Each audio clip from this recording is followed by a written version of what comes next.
Damos gracias porque eres digno, sabemos que hablas, sabemos que tú te sigues comunicando con nosotros.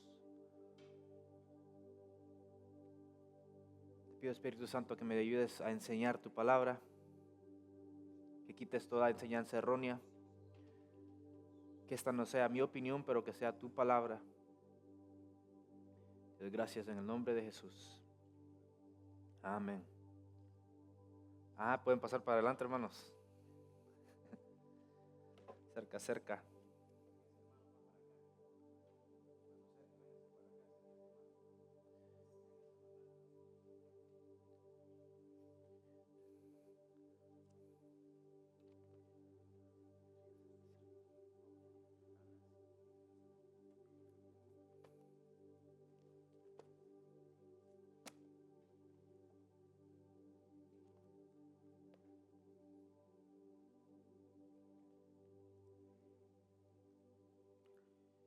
Ahora vamos a hacer una pausa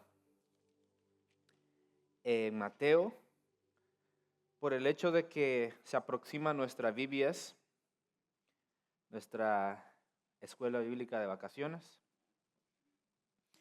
Y el tema de esta VBS va a ser sobre las aguas, va a ser basada en la historia de Noé.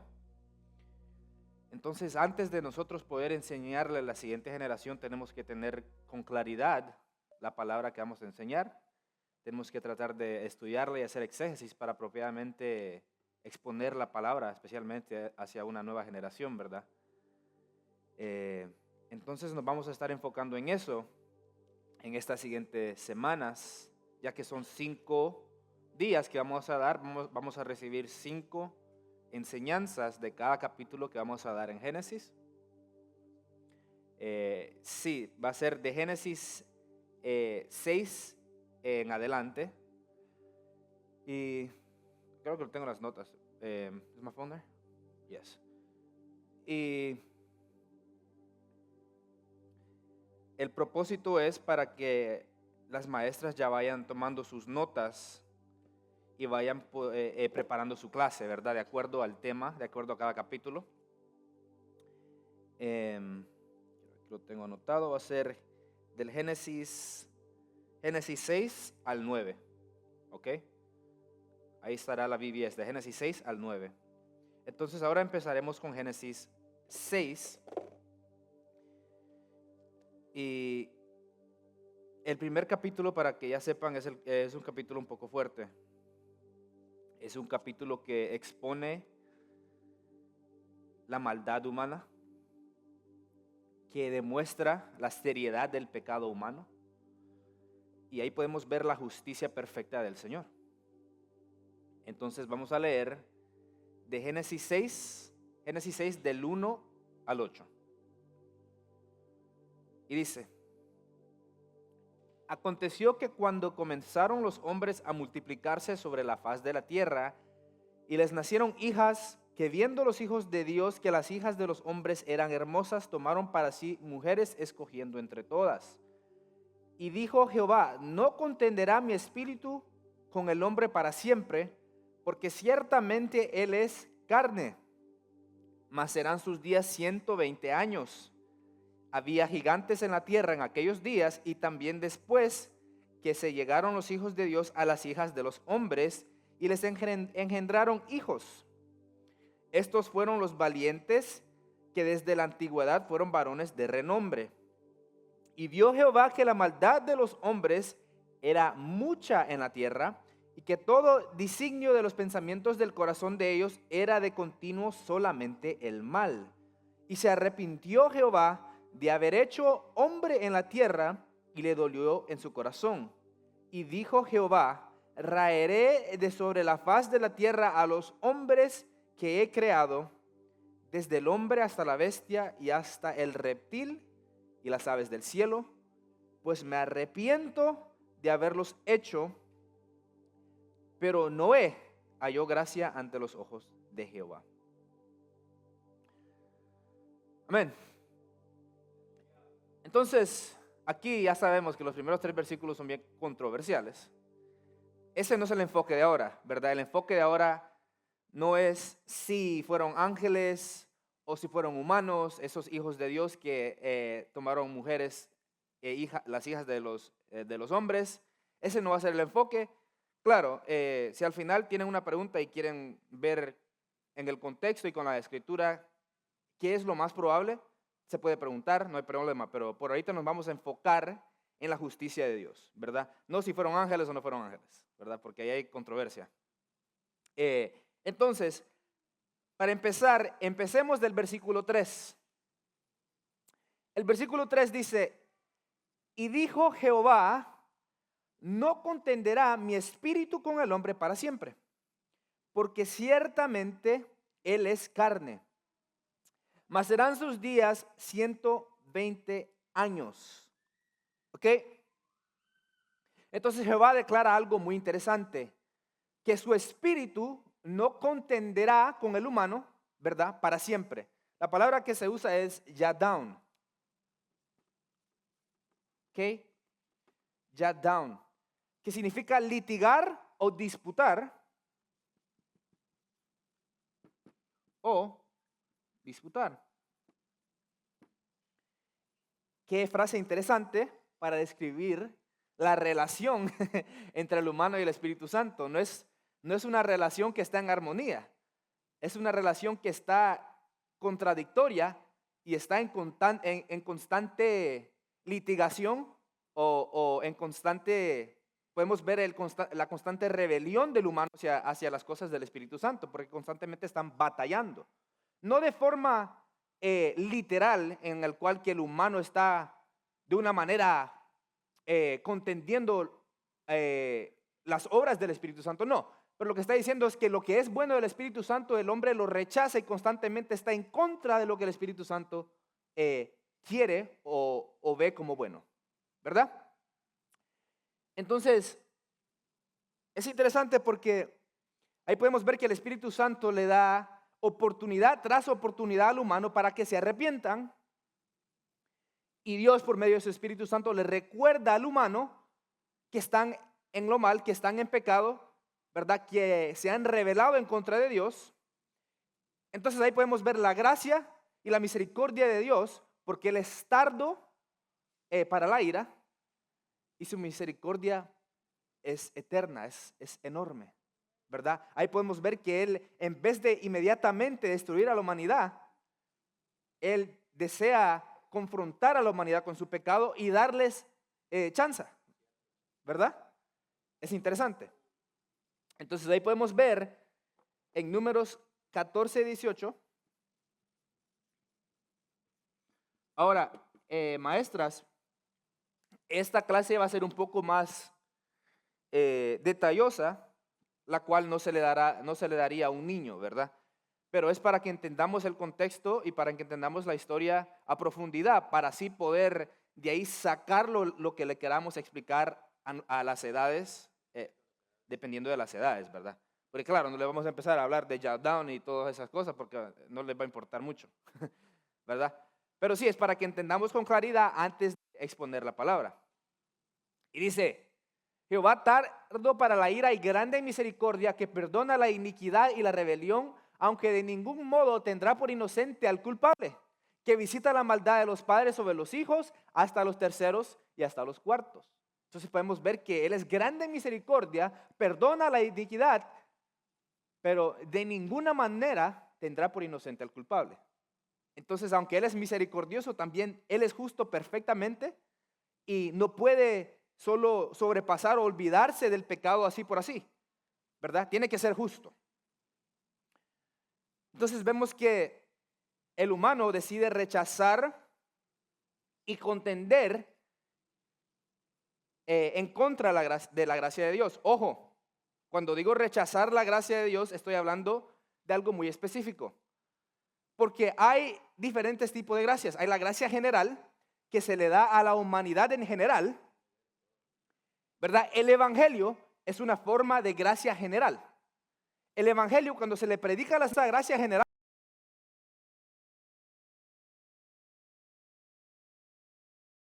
rechaza día tras día. Y eso es para todos. De igual manera, la creación así como explica Pablo, revela la gloria de Dios y deja al humano sin excusa. Esa también es la gracia de Dios general que se revela hacia la humanidad y día tras día el humano la rechaza. Esa es la gracia general. Pero también sabemos que hay una gracia eficaz, ¿ok? Entonces tenemos gracia general y gracia eficaz. La gracia general es rechazada todos los días. Todos los días el humano rechaza el evangelio, la gracia de Dios, la salvación. Todos los días. Es rechazada. Pero la gracia eficaz es aquella gracia que Dios derrama sobre su pueblo y esa gracia transforma a su pueblo, regenera a su pueblo, de tal manera que cuando esa persona es regenerada, ahora ve el amor, la pureza de Dios, la gloria de Dios, y la palabra de Dios es como la miel para ese humano, y esa gracia no la puede resistir porque es tan hermosa. Esa gracia es cuando el Señor decide transformar al humano y el humano ahora ve el amor salvarlo, ¿verdad?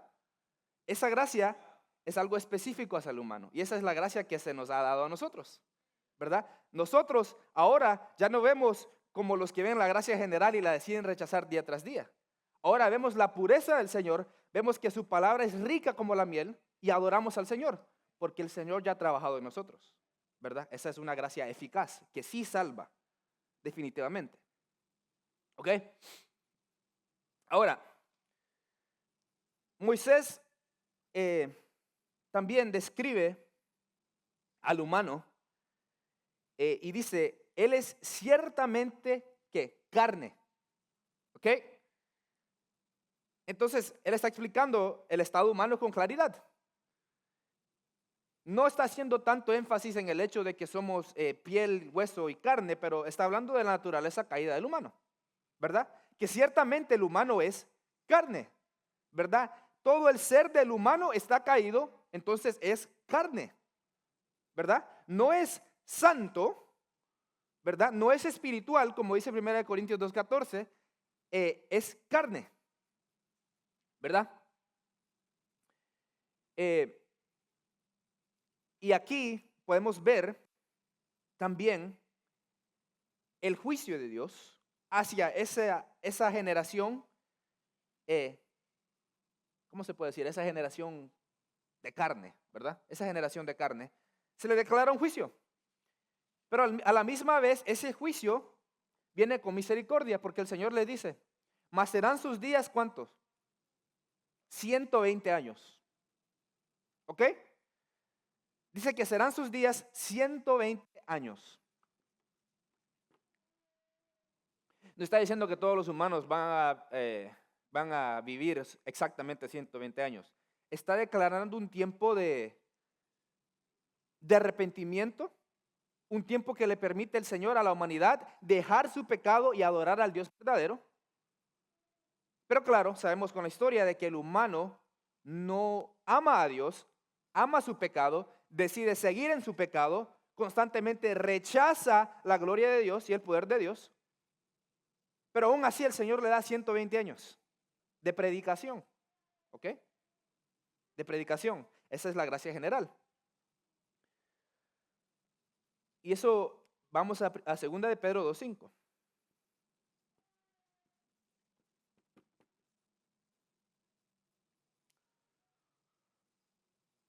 Y dice, y si no perdonó al mundo antiguo, sino que guardó a Noé, pregonero de justicia, con otras 7 personas trayendo el diluvio sobre el mundo de los impíos. Ahora, la palabra que se usa ahí es quírica, que quírica, donde dice pregonero, es quírica que viene de la palabra querizo.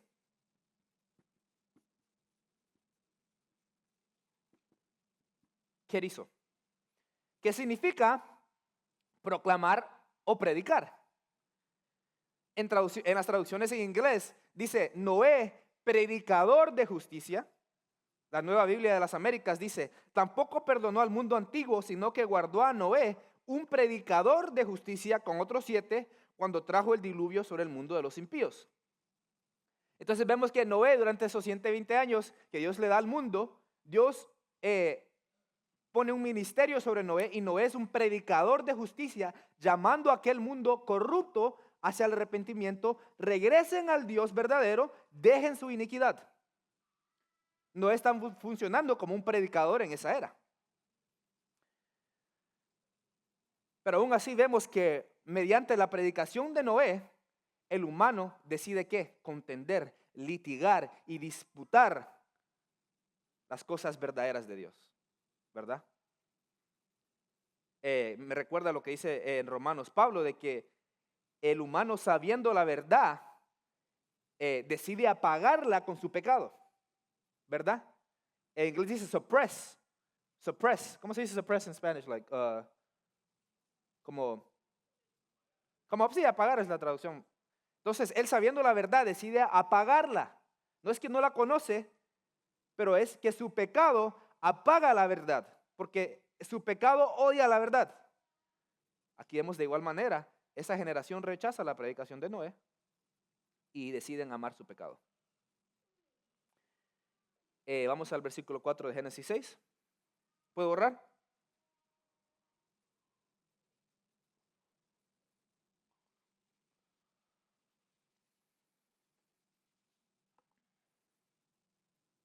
Dice: había gigantes en la tierra en aquellos días, y también después que se llegaron los hijos de Dios a las hijas de los hombres, y les engendraron hijos. Estos fueron los valientes, que desde la antigüedad fueron varones de renombre. Entonces vemos que el texto dice que había gigantes, ¿verdad?, en la tierra en aquellos días, y también después que se llegaron los hijos de Dios a las hijas de los hombres. Entonces vemos que ahí, que el origen de los gigantes no vino después de que los hijos de Dios vinieron hacia las hijas de ya estaban, porque dice, ya estaban los gigantes en esos días, y también después de que los hijos de Dios vinieran hacia las hijas de los hombres. Entonces los gigantes ya existían. El origen no fue esa relación misteriosa. Ese no es el origen de los gigantes. Los gigantes ya estaban, ¿ok? Entonces ya vemos que antes de eso ya había maldad, ¿verdad? ¿Y cómo se le llama a estos hombres? Se les llama hombres valientes, ¿verdad? Para nosotros la palabra valiente es algo bueno, ¿verdad? Aquel es un hombre valiente, varón valiente y esforzado. Claro, en ese contexto no se está usando de esa manera. La palabra valiente es usada también. De hecho, esta palabra se usa para describir a Dios, pero de diferente manera.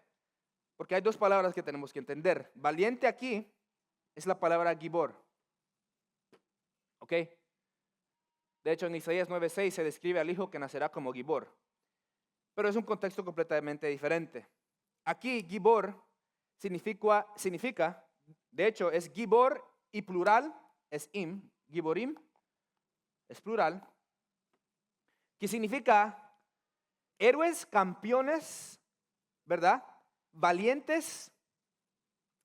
Entonces significa que estos varones en la antigüedad eran campeones, eran héroes, que también suena como palabras bonitas, pero ¿de qué está hablando? Significa que estos hombres eran de guerra, ¿verdad?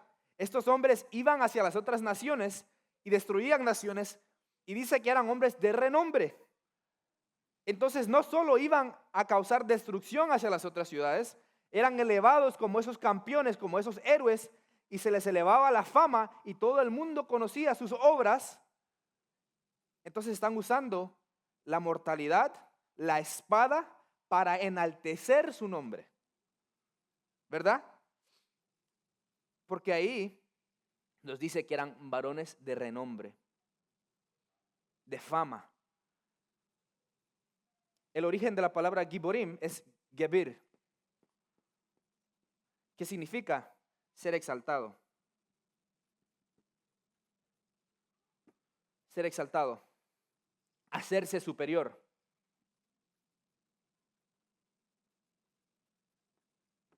Entonces estos varones oprimían, gobernaban, maltrataban a la gente, se hacían superior que toda la gente, se exaltaban sobre todos por medio de la violencia, por medio de la matanza, por medio de la espada, gobernaban el mundo antiguo. Entonces no está diciendo que ellos son valientes de la manera bonita, es que ellos eran violentos, héroes que se exaltaban sobre todos, ¿verdad? Que maltrataban a la gente. Ahora, versículo 5.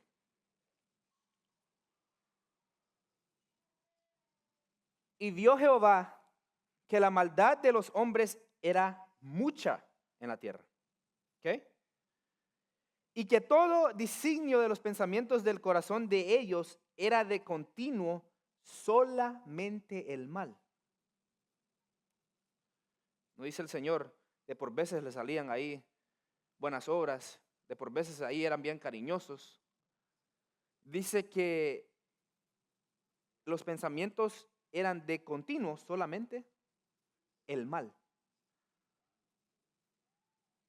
Aquí Moisés introduce a Jehová de una manera humana. Describe a Jehová con emociones humanas. ¿Ok? Y nos quiere decir algo muy importante.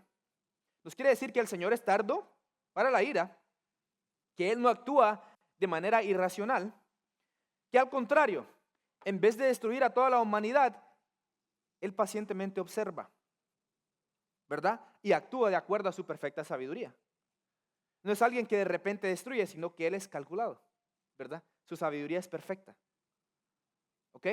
Por eso dice que el Señor vio que la maldad de los hombres era mucha en la tierra y que todo designio de los pensamientos del corazón de ellos eran continuos solamente el mal. Es decir, el Señor no es guiado por esa ira espontánea, ¿verdad? Al contrario, todo es perfecto en los planes del Señor. Él observa al humano por 120 años. Les da esa chance para que se arrepientan. Pero deciden litigar. Deciden disputar en contra del Espíritu de Dios. Vemos que Él es paciente, rico en misericordia. Pero el humano ama más al pecado que al Dios de amor. Nos dice que prevalecía el mal en la antigüedad. Que el corazón y la mente humana solo deseaban el mal. Entonces ahí vemos la corrupción total del humano. Imagínense. ¿No? Y lo triste es que estamos en esa era ahorita.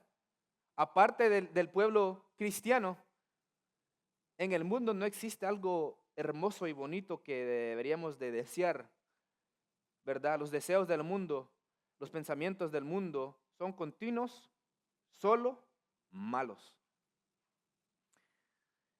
Entonces aquí vemos la santidad del Señor.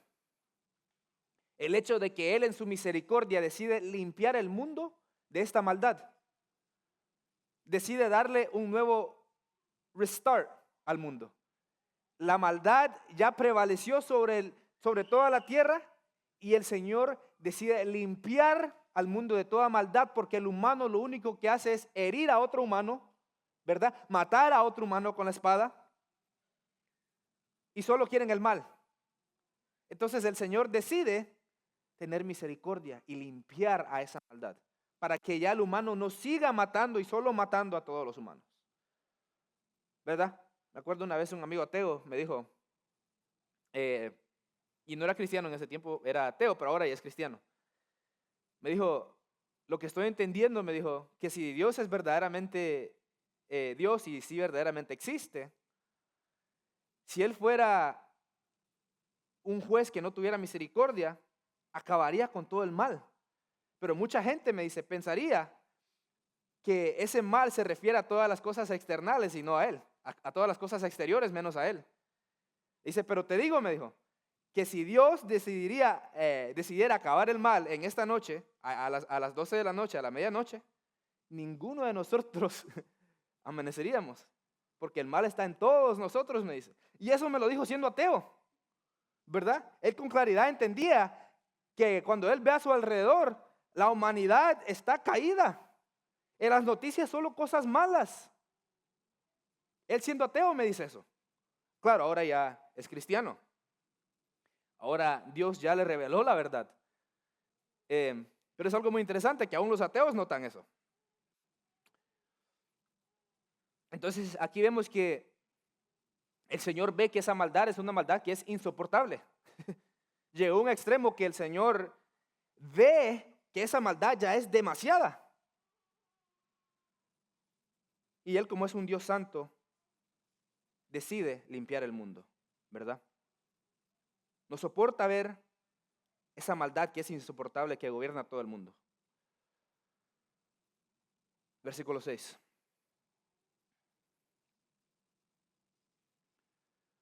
Y se arrepintió Jehová de haber hecho hombre en la tierra, y le dolió en su corazón, y dijo Jehová. No, hay pausa. Y le dolió en su corazón. Y era el 7 casi. Esta palabra arrepentimiento es usada por Moisés para demostrar el odio que Dios tiene hacia la maldad, ¿verdad? Lo usa para demostrar que Dios aborrece el pecado. No nos está diciendo que el Señor de repente dijo, híjole, ¿qué hice? ¿Verdad? No. El Señor tiene todo perfectamente planeado. Esta es una manera humana para describir las cosas de Dios para que nosotros entendamos. Porque Dios sobrepasa la mentalidad humana, sobrepasa los pensamientos de Él son sobre los humanos, no lo podemos entender. Entonces Moisés tiene que hablar de forma humana para que entendamos. Dice, el Señor se arrepintió de haber hecho el hombre en la tierra y le dolió su corazón. Pero esta emoción no es algo que le pertenece a Él. Dios desde la eternidad ya conocía sus planes con la humanidad. Pero lo que nos está diciendo es que Él aborrece el pecado, odia el pecado, no quiere ver el pecado. Nos está demostrando que lo que los humanos hacen va en contra de la ley moral que Dios ha establecido. Aún en ese tiempo ya había ley moral, aunque no estaba la ley de Moisés. Pero ya teníamos al Espíritu Santo recordándole al humano de su pecado. Aunque no vivía dentro de él, pero aún así recordaba. Todo lo que el Señor hace es perfecto. Él no despierta algún día y ve la humanidad y dice, ¿qué voy a hacer? Y dice, ya llegó la maldad a un lugar que yo no había planeado, a mí no se me había ocurrido. No, Él tiene plan para restaurar a la humanidad desde antes de la creación del mundo. Él ya había visto la maldad y Él ya tenía un plan para restaurar a la humanidad. Él ya tenía el plan de que Él iba a venir, iba a morir en la cruz e iba a restaurar a toda la humanidad, ¿verdad? Eso no lo toma por sorpresa. Y el Espíritu por medio de Moisés nos dice que Dios tuvo dolor en su corazón, ¿verdad? Es decir, este hombre, yo no lo creo. Él se ha desviado y ha escogido amar a su pecado más que a mí, ¿verdad? Esa no fue mi creación.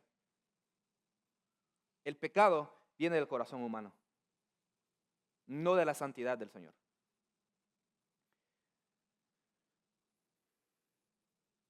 Versículo 7. Y dijo Jehová, raeré de sobre la faz de la tierra a los hombres que he creado, desde el hombre hasta la bestia y hasta el reptil y las aves del cielo, pues me arrepiento de haberlos hecho. El Señor decreta la exterminación de todas las criaturas. Parece algo cruel, pero esto nos demuestra la santidad del Señor, la perfección del Señor, ¿verdad? Pero ¿y por qué al humano se le destruye? ¿Y por qué no solo se le destruye a él? ¿Por qué tiene que destruir a todas las criaturas? Pobrecitas esas criaturas, esas vaquitas.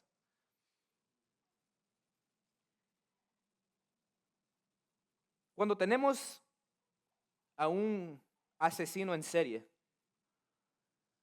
cuando es capturado, llevado ante el juicio, como él es el que representa y es dueño de su hogar, en este caso el humano es el que representa al planeta Tierra, es su hogar. Ese asesino en serie es llevado al juicio Y después viene el gobierno, ¿y qué piensa que hace con su hogar? Tiene que hacer una limpieza total, porque todo eso ha sido contaminado. No saben si hay maldad, si hay cuerpos adentro. Todo eso ha sido contaminado. Su hogar ya no es algo santo ni puro. Tiene que ser destruido, porque todo aquello que ha sido contaminado por todo aquel rastro que ha dejado de maldad, tiene que ser exterminado, porque esa casa nadie la quiere. Necesita haber una nueva casa para que el humano decida vivir ahí o quiera vivir ahí, porque esa casa ya ha sido destruida. Entonces Dios destruye la casa de aquel mundo pecaminoso y decide dar un nuevo empiezo, una nueva creación, un nuevo comienzo. Aquí vemos el mismo simbolismo, la misma imagen que se ve durante la creación en Génesis capítulo 1, 2 y 3, después la caída 3. Que vemos que cuando termina el diluvio se deshacen las aguas, ¿verdad? De igual manera, durante la creación, ¿qué hace Dios? Separa las aguas, ¿verdad? El Señor nos está demostrando de que aquí hay una nueva creación, y esa nueva creación apunta al mensaje de la cruz. Esta nueva creación apunta a aquel bautismo del que habla primera de Pedro capítulo 3, versículo 21. De hecho, leámoslo.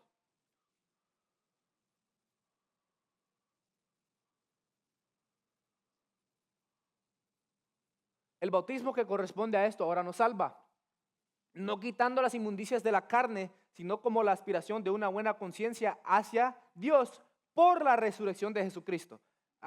Regresa al 19. En el cual también fue y predicó a los espíritus encarcelados, 20. Lo que en otro tiempo desobedecieron cuando una vez esperaba la paciencia de Dios en los días de Noé, mientras se preparaba el arca, en la cual pocas personas, es decir, 8, fueron salvadas por agua. ¿Ok? Entonces, este es un mensaje que apunta a lo que hace Cristo. Cuando Cristo muere y resucita, de igual manera nosotros morimos y resucitamos una nueva creación. Eso es lo que representa el bautismo. El bautismo es donde la gracia de Dios podemos verla en acción, podemos ver la gracia de Dios y la fe del ser humano teniendo una interacción, ¿es la palabra correcta? Durante el bautismo. ¿A qué me refiero? Vemos la gracia de Dios en acción. ¿Por qué? Porque aquel que era pecador, que estaba muerto en sus delitos y pecados, ahora adora a Dios, ahora decide vivir para Dios, ahora decide tomar este rito para aceptar que ahora él le pertenece a Jesucristo. Ahí vemos la gracia de Dios y podemos ver la fe tocando esa gracia. ¿Por qué? Porque ahora él declara que el Señor es rey, declara que Jehová es su rey, y eso sirve para motivar a la iglesia. Entonces eso no solo afecta al ser humano que está siendo bautizado, pero también sirve para demostrarnos a nosotros la fe y la gracia y el poder de Dios. Es un testimonio. Entonces el bautismo es mucho más tal vez que la manera que ahora enseñamos, que es simplemente un símbolo. Porque es verdaderamente, vemos la gracia de Dios demostrada y la fe de aquel nuevo ser que antes era pecaminoso, pero ahora es nueva criatura. Las vemos las dos en acción, ¿verdad? Durante ese acto del bautismo. Amén. Entonces ese es el bautismo. El bautismo es una imagen futura que en este tiempo Noé no había visto. Entonces Noé y el diluvio son tipología de la resurrección de Cristo, del bautismo que representa a Cristo. Exacto, para traer nueva creación. Ahora, versículo 8.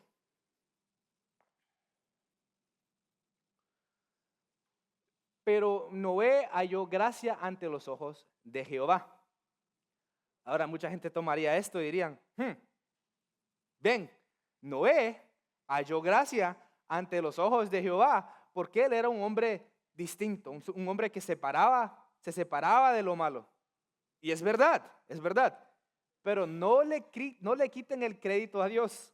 No gloríen a Noé para decir que él era bueno por sus propias fuerzas. Eso no es lo que está diciendo el texto. Al contrario, ¿cómo es que este varón, entre miles y cientos de miles de hombres y de mujeres, es el único que es separado del mal? Ahí podemos ver la gracia preservativa de Dios, el amor de Dios decidiendo cuidar a Noé. ¿Verdad?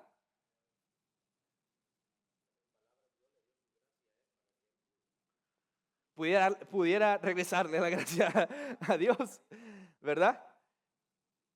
Juan Calvino dice: reconozco en efecto que aquí se declara que Noé fue aceptable a Dios, porque al vivir rectamente y con humildad se mantuvo puro de las contaminaciones comunes del mundo, de donde sin embargo alcanzó esta integridad, sino por la gracia imponente de Dios. ¿Cómo va a encontrar él actuar de la manera correcta entre todas estas personas malvadas? Él es el único que decide actuar con rectitud. Esta es tipología también de Cristo, ¿verdad? Es porque la gracia de Dios decide restaurar, ¿verdad? Cubrirlo con su amor, ¿verdad? Por eso Él no se corrompe. Entonces, de igual manera, Dios se lleva la gracia. Noé fue recto, pero aún así Dios se lleva la gloria. Dios es exaltado porque Él es el que cuida a Noé para que él no caiga, ¿verdad? No lo malinterpretemos y digamos que Noé lo hizo así porque él era el gran, porque era bueno, porque sabemos qué sucede después de que sale del arca.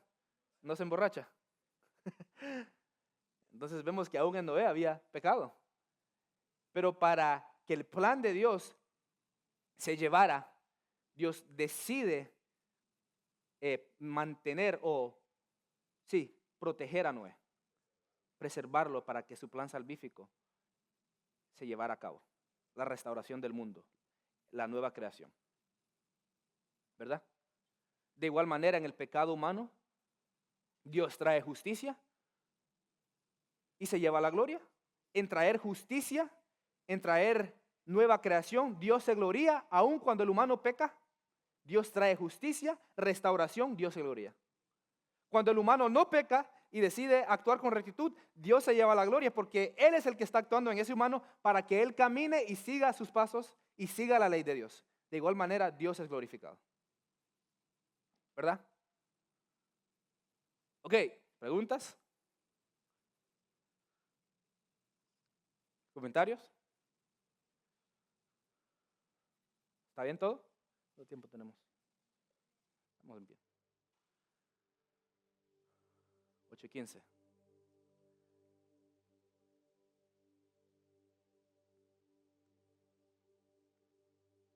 Repaso.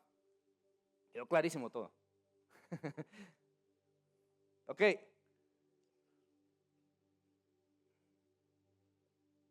Es triste, ¿verdad?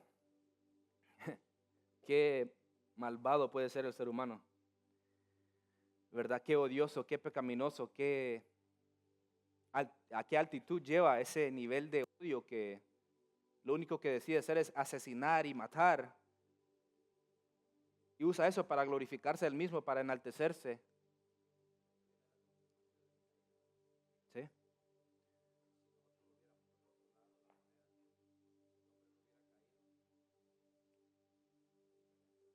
Claro.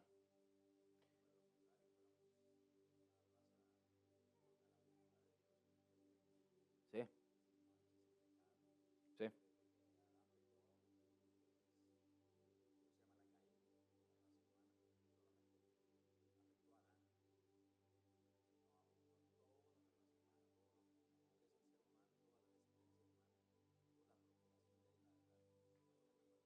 Hasta la tierra es maldita, ¿no?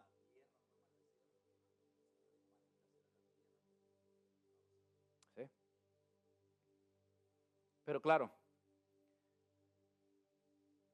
en Apocalipsis 22 nos dice que el Cordero es inmolado desde la fundación del mundo. Entonces, aún en la caída humana, Dios ya tenía el plan para restaurar a la humanidad y para Él glorificarse en el Calvario, morir y al tercer día resucitar, ser glorificado después de 40 días, ¿verdad? Él ya tenía todo esto planeado. El humano va a caer, pero yo restauraré. El humano pecará, pero yo limpiaré. Claro, Dios es eternamente sabio.